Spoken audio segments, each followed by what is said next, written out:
ठाकुर जी एक दिन खेल रहे सब सखान के संग, और खेलते खेलते इतने में श्रीदामा भागन लगो।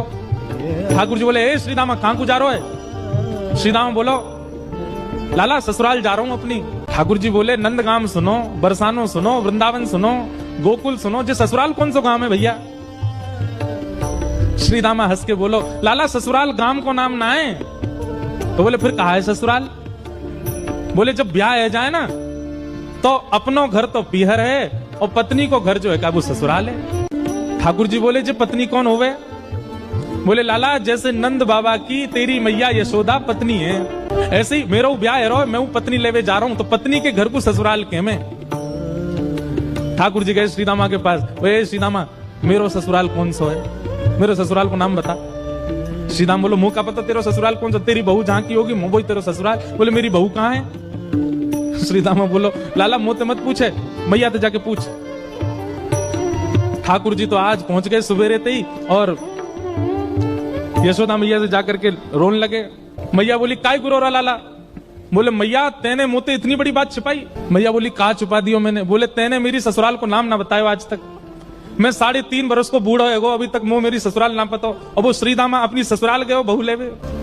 यशोदा मैया बोली, लाला तेरी संगत सुधारनी पड़ेगी, सबरे सखा तो दिन ब दिन बिगाड़ते जा रहे हैं, तूने एक बड़ो है जा, तेरी ससुराल है जाएगी। ठाकुर जी बोले, बड़े कैसे हूं मैं? बोले, जब खुद दूध पीने लगेगो, खुद नहाने लगेगो, खुद तैयार है जाएगो, घर के सब काम करने लगेगो, तू बड़ा हो जाएगा, तेरा ब्याह करा दूंगी। महाराज वही दिना ठाकुर जी गए, अपने सबरे पुराने लत्ता कपड़ा लेकर के आए, धोने लगे उन्हें, अपने आप दूध पीने लगे, अपने आप भोजन करने लगे, अपने आप ही उठ पटांग श्रृंगार करने लगे। शाम को बोले, मैया मैं बड़ो हैगो, अब ब्याह करा दे मेरो। मैया बोली, वाह दिन में ही बड़ो हैगो तू। मैया तो बोले, मैया देख तू बात ने मत बदले, बार बार मोते कह तू ऐसा कर तो ब्याह कराऊंगी, बड़ो है जा तो ब्याह कराऊंगी। अब सब काम मैंने कर दिए, घर के सब काम काज करने लगो मैं, देख अपना श्रृंगार खुद करके आऊं, देख कैसा लग रहा हूं मैं। मैया बोली, ओठ वाली चीज आंखन में लगा के आयो, आंख वाली ओठन में लगा के आयो, यूं करो बड़ो हैगो मैं। ठाकुर जी बोले, मैया मेरा ब्याह करा दे, नहीं तो श्रीदामा बहू लेके आ रहा हूं, बाकी बहू ले आऊंगा मैं, वही की बहू को ले आऊंगा, वही की ससुराल को अपना बना लूंगा। तभी एक सखा दौड़ो दौड़ो आयो, बोले, ए लाला देख श्रीदामा बहू लेके आ गो। बहू को नाम सुनते ही ठाकुर जी तो मचल गए, लेके चल मुंह को जल्दी। मैया रोकने लगी, बोले, लाला ने सुधर के तो जा, कैसो बन के जा रहा है? ठाकुर जी तो दौड़े दौड़े गए, बोले बीच रास्ता में रोक ले, सबको कथा पता है। माधवी की मां ने पहले ही मना करके भेजा था कि बोले, तेरे सखा तेरे पति जो श्रीदामा, उनके जो सखा कृष्ण है, उनको मुख मत दिखाइयो। ठाकुर जी पालकी में घुस गए, हाथ पांव जोड़ के कहने लगे, भाभी जी एक बार ने अपना मुख दिखाए दो, लेकिन माधवी ने नहीं दिखाया। ठाकुर जी कह रहे हैं, देख ले, बड़े बड़े जोगी, बड़े बड़े तपस्वी, बड़े बड़े ध्यानी हमारे मुख को देखवे के काजे तड़पे, और हम तेरे सामने बैठे, तू हमें मोहना दिखा रही अपनो। माधवी ने मुख नहीं दिखाया। ठाकुर जी बोले, ठीक है, तड़पेगी मुख को देखवे के काजे। माधवी बोली, मोह ना तड़पनो, मेरे पास मेरो खसम है, वही देख लूंगी, तुम्हें काय को देखना। ठाकुर जी बोले, वचन दे के जा रहा हूं, तड़पेगी। जैसे छोटे से बालक कभी कभी बड़ी बड़ी बात करते हैं तो बड़े लोग उसको मजाक में लेते हैं, ऐसी माधवी ने भी मजाक में लिया, देखा ही नहीं ठाकुर जी को। श्री शुकाचार्य जी वर्णन करते हैं, वृंदावन में कैसी स्थिति है।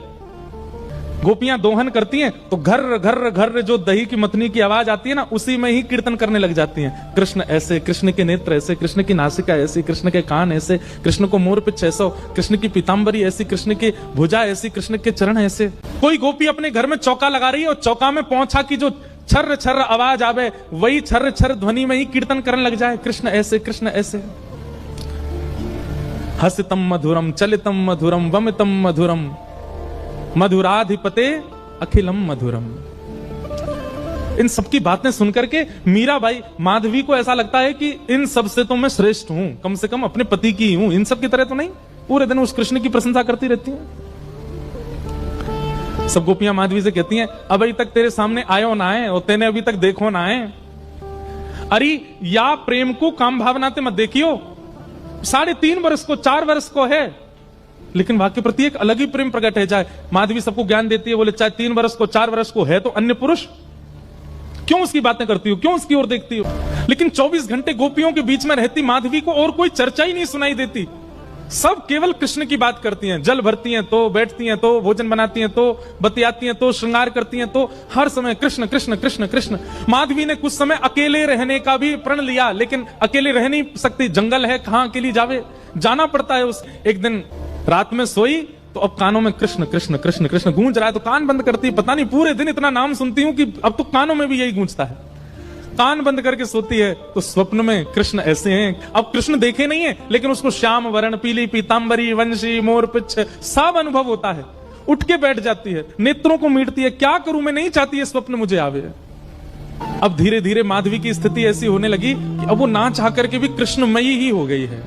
रात्रि में सोती है, अचानक उठ बैठती है, ऐसा लगता है मानो जैसे उसका हाथ पकड़ लिया हो। स्थिति ऐसी हो गई कि आधी रात और माधवी को ऐसा लगता है कि भोर हो गई, और तुरंत उठ करके जल्दी जल्दी वस्त्र धारण करती है, मटका उठाती है और दौड़ करके जाती है। अरे विलंब है गयो, इतनी देर है गई, मैं अभी तक उठी नहीं, जबकि है आधी रात।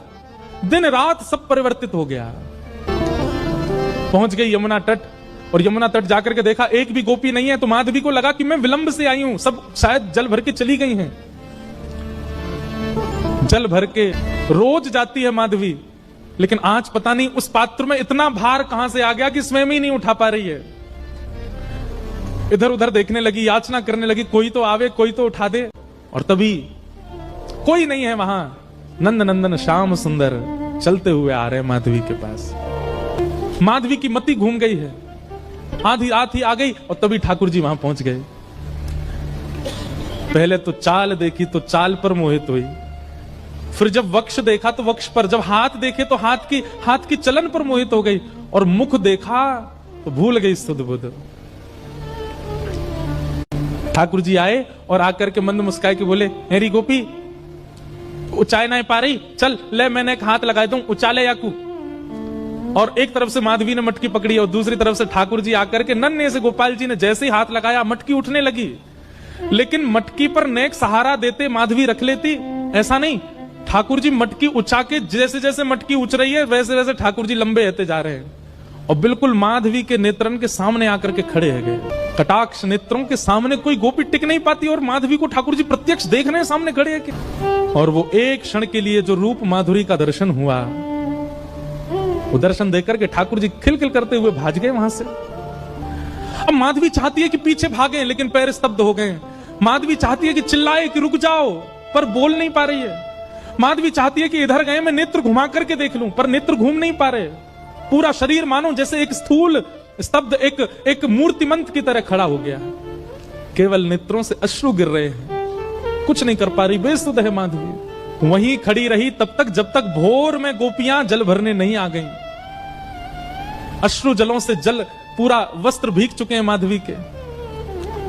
और तभी सब गोपियां आई, आकर के देख, अरे ये माधवी ये पहले ही आ गई जल भरवे। सबने जाकर के हिलाया, स्पर्श के बाद भी माधवी हिल नहीं पा रही है, बस नेत्र लाल पड़े हैं, अपलक नेत्र हैं, और नेत्रों से केवल अश्रु गिर रहे हैं। बोलना चाहती है, कहना चाहती है, चिल्लाना चाहती है, किसी को पकड़ना चाहती है, पर कुछ नहीं कर पा रही है। तभी गोपी गई और जमुना जल लेकर के जैसे ही माधवी के मुख पे छिड़को, माधवी तुरंत सचल जैसी हो गई और धड़ाम से मूर्छित होकर गिरी। गोपियां सब उसके चरण मसलने लगी, हाथ पकड़ने लगी, सिर सहलाने लगी। और जैसे ही होश में आई, होश में आती बस रो रही है और पूछ रही है, वो कहां है मोहिनी मूरत सांवली सूरत, वो कहां है।